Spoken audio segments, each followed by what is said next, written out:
So when you think about people who use technology, what comes to mind?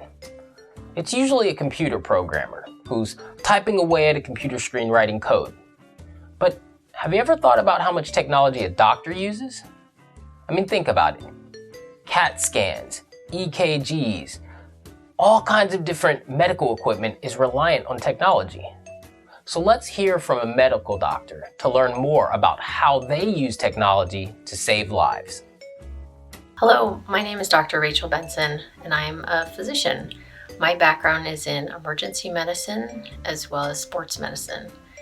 Emergency medicine doctors are kinds of doctors that work in a hospital emergency department, for example, and care for people when they're having an emergency, when they need immediate help with something, whether they're sick or hurt, and can get care at any time of day or night, weekday or weekend.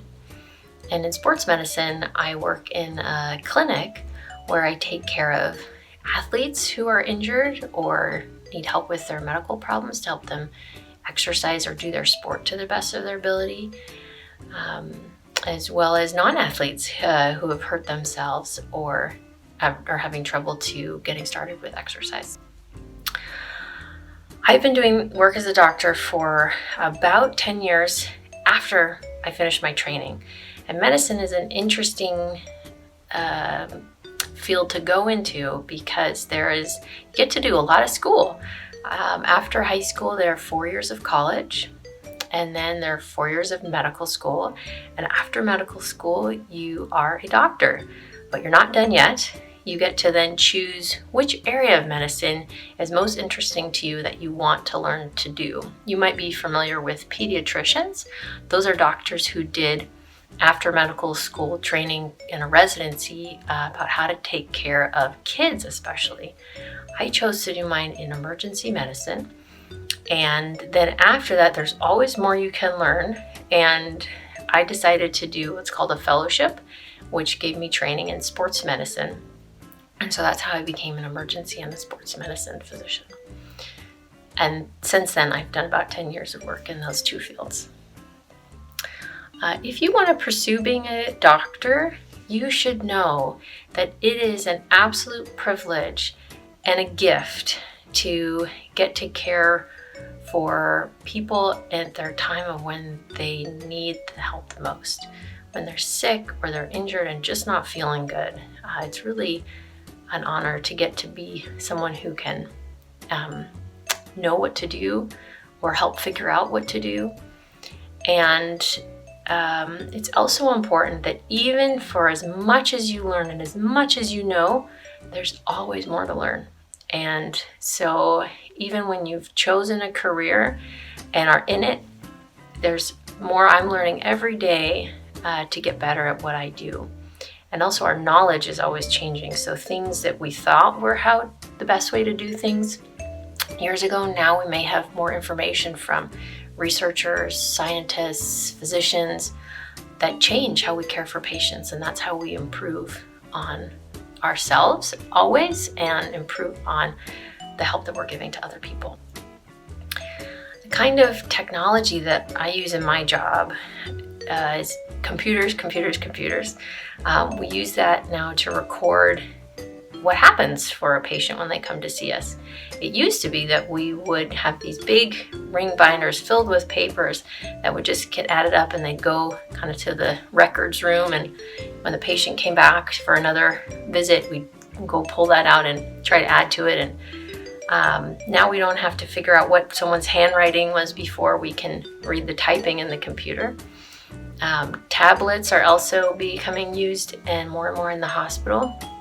And we use all sorts of technology for monitoring patients from the outside. Without hurting a patient, we can tell how fast their heart is beating, how many times they're breathing in a minute, even how well their body's doing at getting oxygen into their blood. And one of the coolest things about technology that I love to use is something called an ultrasound.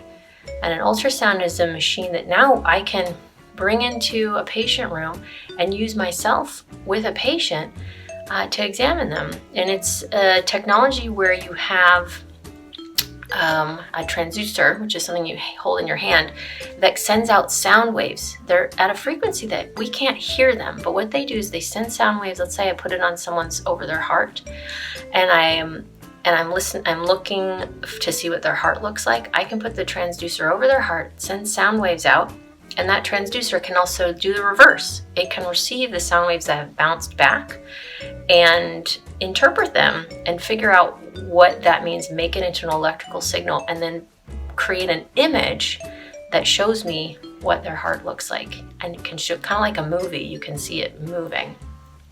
And it really helps me to take the best care of patients. I would also like to share that being a doctor is really rewarding, which means that to me, that means that it's a challenge every day, and you also get to see wonderful successes. You get to see that what you do matters, and what you do can really help people and their families feel better.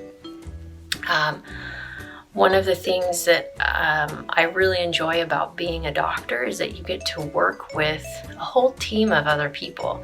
Other doctors who might be the same kind of doctor or different kind of doctor than you are, nurses, technicians, respiratory therapists, athletic trainers, physical therapists, all group of people who are coming together to take care of others. And so not only do you get to try to do good, you get to work with other people who are really care that much about their patients as well. And remember that no matter what you do, there's always more to learn. So keep asking questions, and your curiosity and hard work will take you far. Well, that's all for now. Be sure to check out our next video by clicking the link to the right. OMSI would like to thank our presenting sponsors, Boeing, Verizon, and also our supporting sponsors from CUI Devices and Microsoft for making STEAM Week digital content possible.